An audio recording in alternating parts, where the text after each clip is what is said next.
Well, my first question is, when did you come to the School of Nursing, and if you would describe the school at that time? Well, it had a good reputation, and I came to interview about being admitted to Stanford. So I went and had an interview with Miss Maud Landis, who was the superintendent of nurses, a graduate of Hopkins. She wore a high collar, and she was a really, really very dictatorial. I was almost scared to death to talk to her.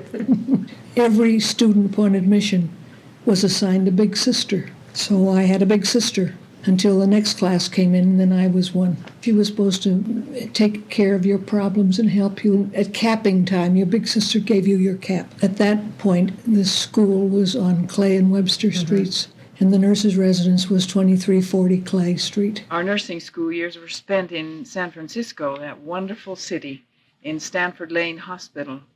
Lane was an old hospital which Stanford took over and built on a new addition.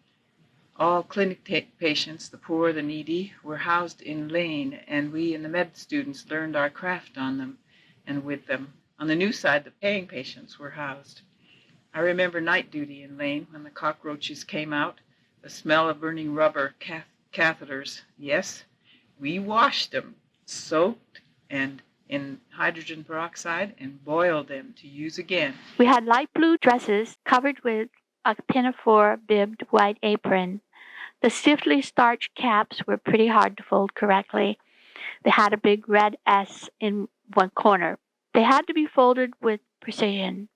The cap was held by a silver bar pin in the back that made a little pleat. The 3 months of probation work, that 3 months period, was classes on physiology and drugs. After probie time, either you were working 3 to 11, 7 to 3, 3 to 11, or 11 to 7. Now you're getting into the routine of full staff nursing, you see. I shall never forget the scurry preparing patients for grand rounds.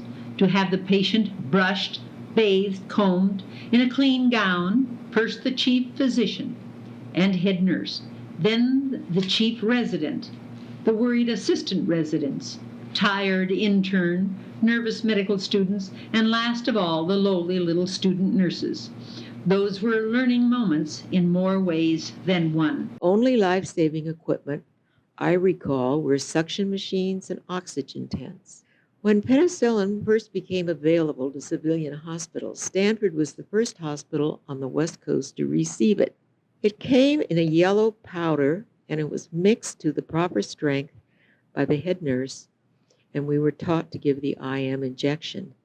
Those poor patients, every 4 hours, IM injection, they were really sore. World War II changed the entire atmosphere of our nursing school in San Francisco.